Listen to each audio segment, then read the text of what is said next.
السلام علیکم ورحمۃ اللہ وبرکاتہ۔ الحمد للہ نحمده ونستعینه ونستغفره ونؤمن به ونتوکل علیہ ونعوذ باللہ من شرور انفسنا ومن سیئات اعمالنا من يهده الله فلا مضل له ومن يضلله فلا هادي له ونشهد أن لا إله إلا الله وحده لا شريك له ونشهد أن سيدنا وسندنا ونبينا ومولانا محمدا عبده ورسوله صلى الله عليه وعلى آله وأصحابه وبارك وسلم تسليما كثيرا كثيرا، أما بعد فأعوذ بالله من الشيطان الرجيم، بسم الله الرحمن الرحيم، إنما يوفى الصابرون أجرهم بغير حساب، اللهم أيدنا بتأييدك، اللهم أيدنا بتأييدك، اللهم أيدنا بتأييدك يا رب العالمين۔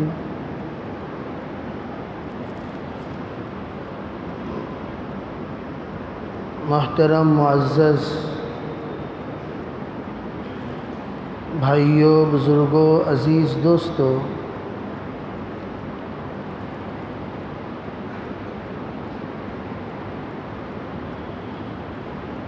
محرم کا مہینہ جن تاریخوں کو لیا ہوا ہے، ان تاریخوں میں جو اسباق اللہ تعالی بندوں کو دینا چاہتا ہے، ان سبقوں میں سب سے اہم اور ضروری سبق جو ہمیں محرم کے مہینے کے واقعات سے اخذ کرنے کی ہے، وہ صبر ہے۔ چاہے واقعہ کربلا اٹھا لیجئے یا حضرت عمر کی شہادت کا واقعہ لے لیجئے، ان واقعات کا جو اصل ماخذ ہے وہ ہے قوت برداشت پیدا کرنا، واویلا مچانا، غصے میں آنا، انتقام کا جذبہ رکھنا، یہ ہماری اکابرین کی شان ہے ہی نہیں۔ ہمارے اسلاف، ہمارے اکابرین، ہمارے نمونے، انہوں نے اپنی زندگی میں صبر اور تحمل سکھا کر چلے گئے۔ حضرت عمر رضی اللہ تعالی عنہ زخمی ہونے کے بعد 8 دن باحیات تھے، اور آپ کی شہادت یکم محرم ہے، اور ایک محرم میں جو آپ کی شہادت کا واقعہ پیش آیا، مجرم کو پکڑنے کے باوجود، مجرم کو گرفت کرنے کے باوجود، مجرم کو قید کر لینے کے باوجود حضرت کو بار بار جا کر پوچھا گیا، حضرت یہ آپ کا مجرم ہے، کیا اس کو قتل کر دیا جائے؟ حالانکہ قرآن کا حکم ہے اگر کسی نے قتل کر دیا تو اس کا جو قصاص ہے وہ قتل ہے، ان النفس بالنفس، قتل کر دیا تو قتل کر دو۔ وَلَكُمْ فِي الْقِصَاصِ حَيَاةٌ يَا أُولِي الْأَلْبَابِ، اور اللہ نے یہ بھی کہا کہ اے لوگو، قصاص لینے میں آگے پیچھے نہ ہونا۔ اگر کسی نے کسی کو قتل کر دیا تو فوراً اس کو قتل کر دو، اگر شواہد کے ساتھ، ثبوت کے ساتھ، گواہوں کے ساتھ یہ بات ثابت ہو جائے قتل کر دو۔ اور حضرت عمر رضی اللہ تعالی عنہ کو برچھا مارتے ہوئے، حضرت عمر کے پیٹ میں زنجیر ڈالتے ہوئے اور ان پر حملہ کرتے ہوئے پورے مصلیوں نے دیکھا اور مسجد کے باہر ہی پکڑا گیا۔ اور اس وقت حضرت عمر کے ساتھ زخمی ہونے والے 8 صحابہ ہیں، اور اتنا زہریلا خنجر تھا، وہ اتنا زہریلا خنجر تھا، تو اس خنجر کو جس وقت واپس نکال کر لے کر بھاگ رہا تھا، جن جن صحابہ اس کو روکنے کی کوشش کیے ان کے اوپر بھی اس کے خراش پڑے، ان کے اوپر بھی حملہ ہوا اس خنجر کا۔ جب حملہ ہوا تو اس خنجر، زہریلے خنجر کے حملے سے جن جن پر حملہ ہوا سب کے سب شہید ہوئے۔ اتنا زہریلا خنجر۔ جب کہا گیا حضرت اس کو مار دیا جائے، حضرت نے کہا نہیں، میں نے اس کو معاف کر دیا، میں نے اس کو معاف کر دیا۔ قرآن نے عوام کے لیے یہ حکم دیا کہ آپ قصاص کے طور پر فوراً قتل کرو، اور حضرت عمر نے یہاں معاف کر دیا۔ علماء یہ کہتے ہیں ایک ہے حکم اور ایک ہے عزیمت۔ حضرت عمر نے جو عمل کیا وہ عزیمت والا عمل، ایک بڑے دل والا، بڑے جگر والا، اللہ کا مقرب، اللہ کا چہیتا، اس معیار کا انسان جس معیار کے حضرت عمر رضی اللہ تعالی عنہ ہیں، وہی اتنا بڑا دل رکھ سکتے ہیں کہ اپنے سامنے مجرم کو پانے کے باوجود حضرت نے کہا میں نے اس کو معاف کر دیا۔ اور آخری وقت میں حضرت عمر رضی اللہ تعالی عنہ نے کہا کہ مجھے اٹھا کر زمین پر لٹا دو، اور ناک رگڑی اور غبار آلود کر لیا اپنے چہرے کو، اور کہا اے اللہ عمر کے اس حالت پر رحم فرما، عمر کے اس حالت پر رحم فرما، عمر کی اس حالت پر رحم فرما۔ یہ وہ شخصیت کی زبان سے نکلنے والے الفاظ ہیں جس شخصیت کا مقام کیا، لو کان بعدی نبی لکان عمر، میرے بعد اگر کوئی نبی بننے کی صلاحیت رکھتا ہے تو وہ عمر ہیں۔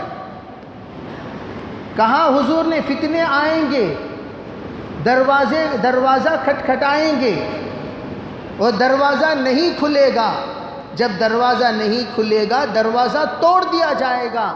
یہ بات حضرت عبداللہ ابن عمر رضی اللہ تعالی عنہ ارشاد فرما رہے تھے۔ کہا عمر فتنے آئیں گے، دروازہ کھٹکھٹائیں گے اور دروازے کو دستک دیتے رہیں گے، دروازہ نہیں کھلے گا، جب نہیں کھلے گا تو دروازہ توڑ دیا جائے گا۔ تو حضرت عمر رضی اللہ تعالی عنہ کے سلسلے میں یہ بات کہی جا رہی تھی، تو حضرت عبداللہ ابن عمر رضی اللہ تعالی عنہ سے شاگردوں نے پوچھا کیا حضرت یہ دروازے سے مراد کون ہے؟ حضرت عمر جانتے تھے؟ کہا اچھی طرح جانتے تھے کہ یہ دروازے سے مراد میں ہوں۔ چنانچہ وہ دروازہ توڑ دیا گیا۔ ابو لولو فیروز نے، یہودی غلام، اس نے حملہ کیا اور حضرت شہید ہوئے، فتنے کا دروازہ کھل گیا۔ میرے عزیز بھائیوں، واقعہ کربلا یہ ایک واقعہ صبر و تحمل کا۔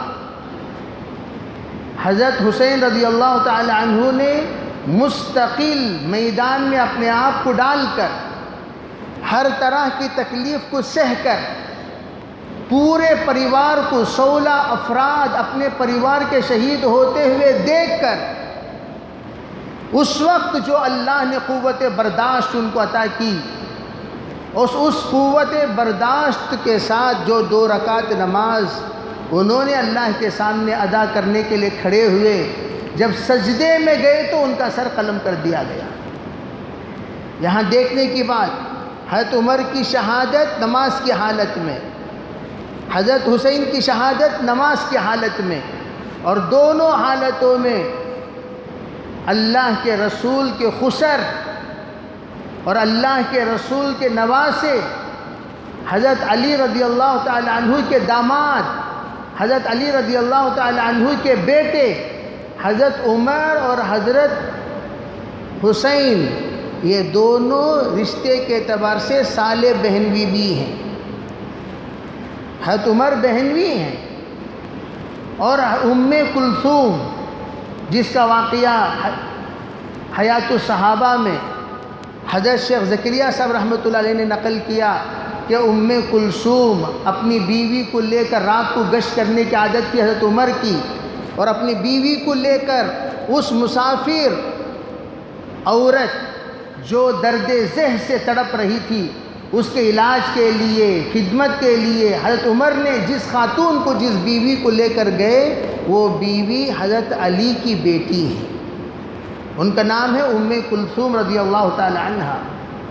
اس اعتبار سے حضرت عمر حضرت حسین کے بہن بھی ہوئے، اور حضرت حسین صالح ہوئے، اور صالح بہن بھی۔ ان دونوں نے اپنی زندگی میں عمل کرتے ہوئے یہ بتا دیا، محرم کا مہینے کا پہلا پیغام، نماز زندگی میں کبھی نہ چھوڑنا۔ اور یہاں امت کا جائزہ لیں، کرونا آئے تو کیا، ایڈس آئے تو کیا، زلزلہ آئے تو کیا، سیلاب آئے تو کیا، بارش میں گھر گرے تو کیا، فقر و فاقے ہوئے تو کیا، ہم لوگ کتے کی دم ٹیڑھی کی ٹیڑھی، ہم نہیں سدھریں گے۔ حالات پر حالات آئیں گے، ہم نہیں سدھریں گے۔ ایک صاحب موت کے منہ میں جا کر 2 مرتبہ واپس آئے، پھر وہی رفتار بے ڈھنگی جو پہلے تھی وہ اب بھی ہے۔ موت کو انہوں نے قریب سے دیکھا، اسرائیل علیہ السلام کمرے کے اندر داخل ہو چکے تھے، پھر بھی اللہ نے رحم کر دیا، اللہ نے کرم کر دیا، اللہ نے احسان کر دیا، دوبارہ زندگی مل گئی۔ محرم میں اللہ کے احسانات ہونے کے باوجود آج بھی وہی رفتار، فجر کی نماز میں جو پرانے مصلی ہیں وہی مصلی ہیں، ظہر کا بھی وہی حال، عصر کا بھی وہی حال، مغرب کا بھی وہی حال، ان تمام کا حال تو وہی حال، الٹا لوگ جمعہ پڑھنے سے اپنے آپ کو دور کر لیے، جگہ نہیں ملتی، جگہ نہیں ملتی، جگہ نہیں ملتی، سوشل ڈسٹینس کے ساتھ بیٹھنے کی وجہ سے جگہ نہیں ملتی۔ ایک اس بہانے کو ایک صاحب سے میں نے پوچھا، آپ جمعہ پڑھ کر کتنا مہینہ ہوا؟ وہ آسانی سے کہنے لگے، مولانا 5 مہینے پہلے جمعہ پڑھی، 5 ماہ قبل۔ اتنے حالات، وَلَنُذِيقَنَّهُم مِّنَ الْعَذَابِ الْأَدْنَىٰ۔ صبر کے معنی صرف برداشت کر لے کر بیٹھنا نہیں ہے، اپنے آپ کو اعمال پر جمانا۔ الصبر علی الطاعہ، صبر کا پہلا پیغام، جیسے محرم کا ماہ، محرم کا مہینہ ہمیں صبر کا سبق دے رہا ہے۔ صبر کا پہلا جملہ، صبر کا پہلا معنی، صبر کا پہلا مطلب جو حضرات علماء لکھتے ہیں، اللہ کے حکموں پر جمنا پہلا صبر ہے۔ پہلا صبر اللہ کے حکموں پر جمو، نماز پڑھو۔ اگر نماز نہیں، چاہے آپ شہادت کی موت مرو، جیسے کہ لوگ گولی لگ گئی تو شہید شہید شہید شہید، علماء کہتے ہیں بے ہر ایک انسان شہید تو ضرور ہے، لیکن اس کی پچھلی زندگیوں کا بھی اللہ تعالیٰ جائزہ لے گا۔ شہادت کے بہت تفصیلی مطالب ہوتے ہیں، پچھلی زندگی کا بھی اللہ جائزہ لے گا۔ یہ اس کو گول یہ کہیں میدان میں پہنچنا، ایک ہے اتفاق سے گولی کا لگ جانا، اتفاق سے گولی کا لگ جانا، ٹھیک ہے گولی لگ گئی تو لگنے کے بعد اللہ یہ بھی دیکھے گا اس کی پچھلی زندگی کیسی تھی، اس کے پچھلے حالات کیسے تھے، اس کے پچھلے احوال کیسے تھے، اس کے پچھلی عادتیں کیسی تھیں، یہ برتاؤ کیسا کرتا تھا، والدین کے ساتھ اس کا رویہ کیا تھا، اس کے بھائی بہنوں کے ساتھ رویہ کیا، وراثت کے معاملے میں اس کے حالات کیا ہیں، اور اس کا آپس میں رہتے ہوئے لوگوں کے درمیان اس کا بات چیت کا انداز، لین دین کا معاملہ کیسا ہے، یہ تمام چیزوں کو مد نظر رکھنے کے بعد فیصلہ ہوتا ہے۔ مرنے والے سب ہیں، علماء یہ کہتے ہیں، حدیث پاک میں خود موجود ہے، بیمار ہو کر مرتا ہے وہ بھی شہادت کی موت، من مات مریضا فهو شہید۔ لیکن کون سا بیمار؟ وہ بیمار جو بیماری کی حالت میں اللہ سے استغفار کیا ہو، وہ بیمار جو اللہ کو یاد کیا ہو، وہ بیمار جو اللہ سے لو لگایا ہو، وہ بیمار جو لوگوں سے معافی مانگا ہو، وہ بیمار جو لوگوں کے سامنے جو کچھ ہڑپ کیا ہے اسے دینے کا عزم کر لیا ہو، وہ بیمار جس نے اللہ کے سامنے یہ وعدہ کیا ہو، یا اللہ جو کچھ ناجائز حرکتیں مجھ سے ہوئی ہیں ان تمام حرکتوں سے میں باز آ رہا ہوں، وہ بیمار اگر مرتا ہے تو شہید ہے۔ سب بیمار مر گئے تو وہ شہید نہیں کہلائے جائیں گے۔ ڈوبنے والے سب ڈوبتے ہیں۔ اللہ کے رسول علیہ السلام نے میدان کارزار میں حضرت عمر نے بتایا، حضور وہ دیکھیے کتنا جفاکشی کے ساتھ لڑ رہا ہے، کتنی بہادری سے لڑ رہا ہے، کتنے دشمنوں کو زیر کر رہا ہے، کتنے لوگوں کو وہ جہنم رسید کر رہا ہے۔ حضور نے اس کو دیکھ کر کہا وہ جہنمی ہے، میدان کارزار میں۔ حضرت عمر کہتے ہیں میں نے سمجھا حضور نے مشار الیہ کو نہیں پہچانا، میں جس کی طرف اشارہ کر رہا ہوں اس کی طرف حضور کی نظر جمی نہیں، شاید مس ہو گئی ہوگی، میں دکھا رہا ہوں کسی کو، آپ دیکھ رہے ہیں کسی کو۔ فرمایا حضور میں اس کے بارے میں کہہ رہا ہوں۔ اور ایک مرتبہ میں نے نشاندہی کی تو حضور نے فرمایا اسی کو کہہ رہا ہوں کہ وہ جہنمی ہے۔ میں نے کہا دور ہونے کی وجہ سے شاید حضور صلی اللہ علیہ وسلم کو پھر کوئی غلط فہمی ہو گئی ہوگی، اس آدمی کی نشانی صحیح نہیں لگی ہوگی۔ پھر میں نے سہبارہ کہا حضور وہ، حضور نے کہا اسی کو کہہ رہا ہوں وہ جہنمی ہے۔ کہتے میرے دل میں ایک بات آئی، ایسا بھئی حضور جہنمی بولتی، ہمارے طرف سے لڑوانا انہیں، اتنے لوگوں کو جہنم رسید کر دیا، یہ جہنمی کیسا ہو سکتا ہے؟ جو ہی جنگ ختم ہوئی حضرت عمر کہتے ہیں میں گیا، میں جا کر تلاش کیا لاشوں میں نہیں ملا، پھر میں تلاش کیا زخمیوں میں، تو زخمیوں میں ملا، اور وہ تڑپ رہا تھا اور اس کا بدن چھلنی ہو گیا تھا اور وہ تکلیف کو سہ نہیں سک رہا تھا، اس کی طبیعت بالکل نڈھال ہو چکی تھی اور وہ کراہ رہا تھا۔ اتنے میں جلد بازی کرتے ہوئے اس نے اپنے کمر سے خنجر نکالی اور اپنے آپ کو مار کر مر گیا، خودکشی کر لیا۔ پھر وہ دوڑتے ہوئے آئے حضور کی خدمت میں، کہنے لگے آمنت باللہ لا الہ الا اللہ محمد الرسول اللہ اشہد انک محمدا عبدہ ورسولہ۔ پھر دوبارہ انہوں نے کلمہ شہادت پڑھی، یہ کہتے ہوئے سرکار میرے دل میں بات آئی، میں یہ سوچ رہا تھا کہ آپ صحیح نہیں پہچان سک رہے ہیں، لیکن آپ کی بات بالکل صحیح نکلی، وہ خودکشی کی موت مرا۔ موت تو آئے گی، سب کو آ رہی ہے۔ شہید ہو گئے، کرونا میں شہید ہو گئے، کرونا میں شہید ہو گئے، کرونا میں شہید ہو گئے، کیا کر لے کر شہید ہوئے؟ چیس کھیل لے کر شہید ہوئے، شراب پیتے پیتے شہید ہوئے، جوا کھیلتے کھیلتے شہید ہوئے، اسے شہید بولتے ہیں۔ حرام خوری کرتے ہوئے مرنے والے کو شہید کہتے ہیں، ناجائز کا کام کرتے ہوئے مرنے والے کو شہید کہتے ہیں۔ اور وہ عورت جس کو طلاق دے کر بھی اپنے پاس رکھ لیا ہو، وہ مر گیا تو اسے شہید کہتے ہیں۔ طلاق دے دیا پھر اپنے پاس رکھ لیا۔ میرے عزیز بھائیوں، قسم کھاؤں تو حانث نہیں ہوں گا، بنگلور سٹی میں 5000 سے زائد ایسے میاں بیوی ہیں جو حقیقت میں میاں بیوی ہیں ہی نہیں، طلاق ہو گئی، غصے میں آ کر طلاق دے دیا. اے کسے بھی بولو نکو جی, تو کسے بھی بولو نکو کہہ دیا, وہ کسے بھی بولی نہیں, لیکن اللہ نہیں دیکھ رہا, تیرے روح نکالنے والے فرشتے نہیں دیکھ رہے, کرامن کاتبین نوٹ نہیں کیے. ایسے لوگ اگر مریں گے تو زانی اور زانیہ کی موت کہلائی جائے گی. ان کی ملاقات زنا ہے, ان کے تعلقات حرام ہیں.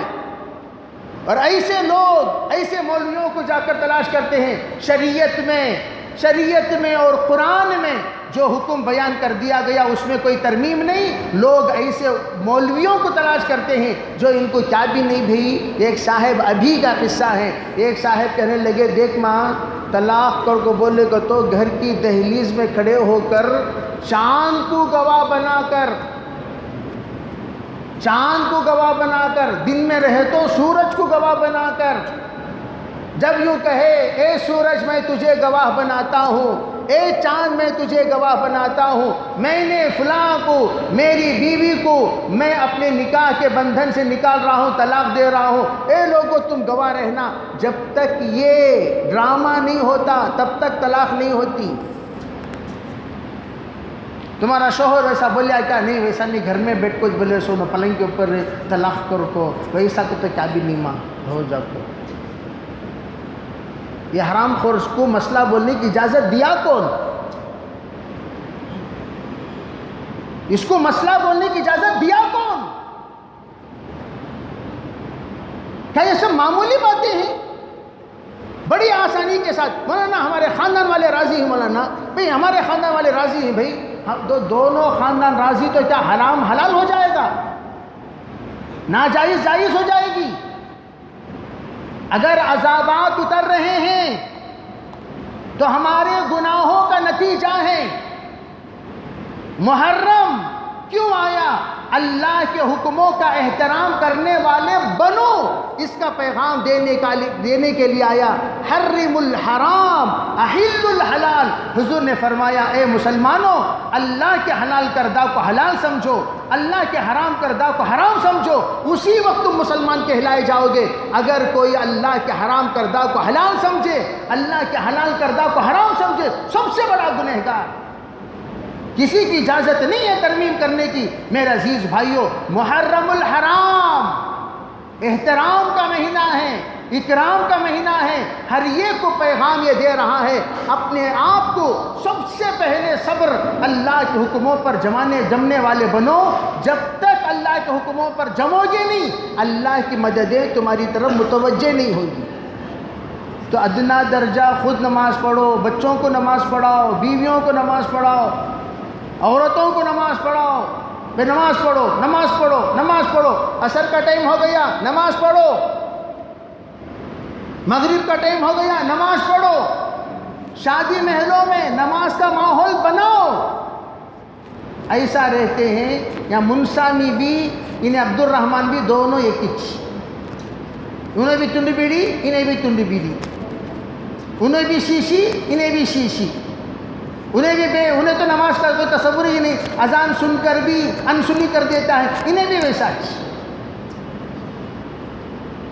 ایمان اور کفر کے درمیان فرق کرنے والی چیز نماز ہے. سب سے پہلا حساب اللہ نماز کا لے گا. ایک صاحب باقاعدہ زعم ہے اپنے ذات پر, مولانا نماز نہیں پڑھتے, داڑھی نہیں چھوڑتے مولانا, لیکن ہمیں جھوٹ نہیں بولتے. تو جھوٹ نہیں بولے تو یہ سب سے بڑا جھوٹ ہے. اللہ کو جھوٹ بول رہا, میں مسلمان بے نمازی ہو کر تو مسلمان اپنے آپ کو بولنے کا حقش نہیں ہے. کیوں نہیں ہے؟ اس لیے کہ جو بندہ من ترک الصلاۃ, خود حدیث پاک میں حضور نے فرمایا جو بندہ نماز چھوڑ دیتا ہے وہ کفر کی دہلیز تک پہنچ جاتا ہے. من ترک الصلاۃ متعمدا فقد کفر. جان بوجھ کر نماز چھوڑنے والا کافر. جان بوجھ کر, علماء کہتے ہیں جان بوجھ کر کسے کہتے ہیں؟ اذان کی آواز کان میں پڑنے کے باوجود نہ آنا, جان بوجھ کر نماز چھوڑنا. اذان کی آواز کان میں پڑھنے کے باوجود نہ پڑھنا، جان بوجھ کر نماز چھوڑنا نہیں بھائی، ہمیں لوگ آ کر جان بوجھ کر نہیں چھوڑتے، کام کی وجہ سے نہیں، اذان کی آواز سنائی دیتی ہے، ہاں دیتی ہے، نماز کو گیا نہیں گیا، جان بوجھ کر نماز چھوڑنے والا سمجھا جائے گا۔ معمولی روزانہ پابندی کے ساتھ اگر کوئی نماز پڑھنے کے لیے آئے، ایک ایک نماز کو 10-10 منٹ لگتے ہیں، بس 10-10 منٹ لگتے ہیں۔ وہ 10-10 منٹ ہم ایک ویڈیو میں گزار دیتے ہیں، ہم ایک آڈیو میں گزار دیتے ہیں، ہم ایک پوسٹر کو پڑھنے میں گزار دیتے ہیں۔ میرے عزیز بھائیوں، میں اللہ کا آج آپ حضرات کو واسطہ دیتا ہوں، یہ غفلت چھوڑو، یہ غفلت اچھی چیز نہیں ہے، انسان تباہ ہو جائے گا اس غفلت سے، نسلیں تباہ ہو جائیں گی۔ اگر رزق کا دروازہ کھولنا چاہتے ہو، نماز کا اہتمام کرو۔ من ترک صلاۃ الفجر، فجر چھوڑ دو گے، لیس فی وجہہ نور، چہرے سے اللہ نور کو نکال لے گا۔ من ترک صلاۃ الظہر، ظہر چھوڑ دو گے، اللہ فرماتے ہیں کہ لیس فی رزقہ برکۃ، اللہ اس کے رزق سے برکت کو ہٹا لے گا۔ من ترک صلاۃ العصر، عصر چھوڑ دو گے، لیس فی جسمہ قوۃ، اللہ جسم سے طاقت کو ہٹا لے گا۔ من ترک صلاۃ المغرب، مغرب چھوڑ دو گے، لیس فی اولادہ ثمرۃ، اس کی اولاد نافرمان بن جائے گی۔ من ترک صلاۃ العشاء، لیس فی نومہ راحۃ، عشاء چھوڑ دو گے تو اللہ راحت والی نیند چھین لے گا۔ اس لیے عرض یہ ہے کہ نماز کا اہتمام کرو، نماز کا اہتمام کرو۔ تعویذوں سے کام نہیں چلتا۔ بعض ایک دکان کو گیا، تعویذ کی دکان والا تعویذ لگا لے کر بیٹھا ہوا ہے۔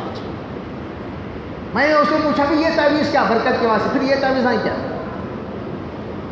تیری دکان اس تعویذ کی، پورے تعویذاں لگا لے کر بیٹھا ہوا ہے، 19 تعویذ لگا لے کر بیٹھا ہوا ہے، یہ وہ فلاں حضرت کی تعویذ، تاکہ تعویذ کی دکان چلے۔ 3 آدمیوں کو دعا مت دیا کرو، ایک وکیلوں کو کبھی دعا نہیں دینا، وکیل صاحب اللہ تمہارے کاروبار میں، تمہاری کمائی میں برکت دے بول کر بولے گا تو عوام کو بددعا دے سکا کیا؟ تمہیں سب لڑ کو مرو تاکہ وکیل آباد رہے، تم لڑ کو مرو تاکہ وکیل آباد رہے۔ وکیل صاحب جی ہم دونوں میں اختلاف ہو گیا، وکیل صاحب انہیں زمین قبضہ کر لیا، وکیل صاحب انہیں ایسا کر ڈالی، وکیل صاحب انہیں ویسا کر، یہ تمام چیزوں اگر چلیں گے اختلافات تو وکیل آباد رہے گا۔ وکیل کو دعا دینا عوام کو بددعا دیے جیسا، وکیل کو کبھی دعا نہیں دینا۔ اسی طرح ڈاکٹر کو بھی کبھی دعا نہیں دینا، ڈاکٹر کو دعا دینا، ڈاکٹر صاحب اللہ آپ کے کلینک میں برکت دے گا، تو کیا مطلب اس کا؟ بیماراں بڑھے، سکرات بڑھے، بخار زیادہ ہو، لوگ زیادہ سے زیادہ آئے اور آپ کی کلینک آباد رہے، تو ڈاکٹر صاحب کو دعا دینا عوام کو بددعا دیے جیسا۔ اسی طرح عامل صاحب کو دعا دینا، ارے مولانا ماشاءاللہ، اسے دعا دینے کا مطلب کیا؟ اللہ تیرے کمائی میں برکت دے بول کر دعا دینا، مطلب کیا اس کا؟ مطلب یہ ہے کہ اثرات، سحر، جادو زیادہ ہو، جادو زیادہ ہو تو لوگ یہاں آئیں گے، جنات ستائیں گے لوگ یہاں آئیں گے، اثرات زیادہ ہوں گے لوگ یہاں آئیں گے، آصف زیادہ ہوں گی لوگ یہاں آئیں گے، تو اسے بھی دعا مت دیا کرو۔ کیا دعا دینا؟ اللہ عافیت کا معاملہ کرے، بس بھئی دعا کرو حضرت اللہ عافیت کا معاملہ کرے، حضرت دعا کرو اللہ عافیت کا معاملہ کرے، حضرت دعا کرو اللہ عافیت کا معاملہ کرے، بس۔ اسی طرح میرے عزیز بھائیوں، آج لوگ دن بدن اپنے کمائی سے پریشان ہیں، تو ان کے لیے چند سب سے پہلا نسخہ نماز کا اہتمام کرو۔ نمبر 2، ہر نماز کے بعد یا رزاق یا کریم، یا رزاق یا کریم، یا رزاق یا کریم 111 مرتبہ پڑھا کرو۔ پڑھ کر اللہ سے مانگو، یا اللہ رزق دینے والی ذات تیری ہے، تو میرے رزق کے اسباب میں، میری کمائی میں، یا اللہ اپنے فضل سے، اپنے کرم سے عافیت کے ساتھ برکت نصیب فرما۔ دعا کرو، انشاءاللہ اللہ تعالیٰ برکت دیں گے۔ ایک بزرگ ایک تابعی کے پاس ایک صاحب آئے اور انہوں نے عرض کیا کہ حضرت گھر میں بہت فقر و فاقہ ہے، کوئی ایسا نسخہ دے دیجئے کہ میرا گھر کبھی فقر و فاقے مبتلا نہ ہو۔ تو حضرت نے سب سے پہلی بات یہ کہی جو حدیث پاک میں موجود ہے کہ واقعہ پڑھا کرو۔ گھر کے اندر سورہ واقعہ، صبح کو سورہ یاسین پڑھنا، شام کو سورہ واقعہ پڑھنا۔ حضرت عمر ابن عبدالعزیز رحمۃ اللہ علیہ سے جس وقت پوچھا گیا حضرت آپ بادشاہ ہیں، آپ کی اتنی بیٹیاں ہیں اور آپ بیٹیوں کو کچھ بھی رکھے بغیر دنیا سے جا رہے ہیں، تو حضرت نے فرمایا میں نے میری بیٹیوں کو واقعات سکھائی ہیں اور بڑے اہتمام کے ساتھ واقعہ پڑھتے ہیں، اور مجھے یقین ہے میری بیٹیاں کبھی تکلیف مبتلا نہیں ہوں گی۔ چنانچہ 7 بیٹیاں 7 شہزادوں کے یہاں گئیں، 7 بیٹیاں 7 شہزادوں کے یہاں۔ ابھی ایک نکاح ہوا، بالکل جھوپڑ پٹی والی لڑکی اور شاہانہ گھر۔ میں نے پوچھا 6 نسبت خاکرہ با عالم پاکرہ، تو اتنے بڑے گھرانے کو اتنا چھوٹا گھر سے نسبت کیسی ہوئی؟ حالانکہ وہ بیچارے ایک مسجد کے مؤذن صاحب ہیں، چھوٹی مسجد، بڑی مسجد نہیں، چھوٹی مسجد کے مؤذن صاحب ہیں، ایک چھوٹا مکان میں رہتے ہیں۔ میں نے کہا ماشاءاللہ آپ کے صاحبزادی کا نکاح اتنے بڑے گھرانے میں؟ تو انہوں نے کہا میری بیٹی حافظہ ہے، قرآن کی برکت سے اللہ نے وہاں نسبت جوڑ دی، جبکہ وہ گھر کے ساتھ نسبت جوڑنے کے لیے بڑے بڑے لوگ ترستے تھے، سب کو ٹھکرا کر یہاں نسبت ہوئی قرآن کی برکت سے۔ تو پہلا کام واقعے کا اہتمام کرو۔ واقعہ، میں واقعہ بول رہا ہوں، فاتحہ نہیں بول رہا ہوں، واقعہ۔ لوگ حضرت فاتحہ بولے بول سب لوگ رکھ لوگ فاتحہ شروع کرنے آتی، میں واقعہ بول رہا ہوں، سورۃ الواقعہ یہ پڑھو۔ اور حضرت نے کہا جیسے ہی گھر میں جاؤ، جیسے سب گھر کو جاتے ہیں، روزانہ گھر کو جاتے ہیں، گھر کو جاتے ہی السلام علیکم ورحمۃ اللہ جب سلام کریں، دہلیز پہ کھڑے ہو کر زور سے سلام کریں، بے غور سے سنو۔ السلام علیکم ورحمۃ اللہ بولنے کے بعد والصلاۃ والسلام علی رسول اللہ صلی اللہ علیہ وسلم، السلام علیکم ورحمۃ اللہ بولنا، پھر والصلاۃ والسلام علی رسول اللہ بولنا۔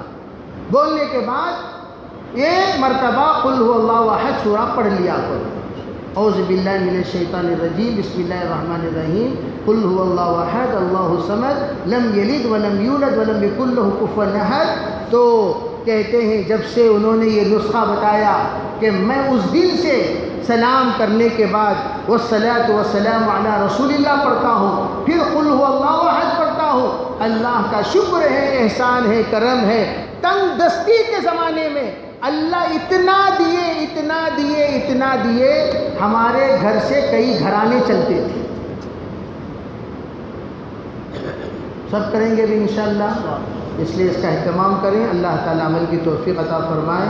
بقیہ باتیں آئندہ عرض کی جائیں گی۔ وآخر دعوانا الحمدللہ۔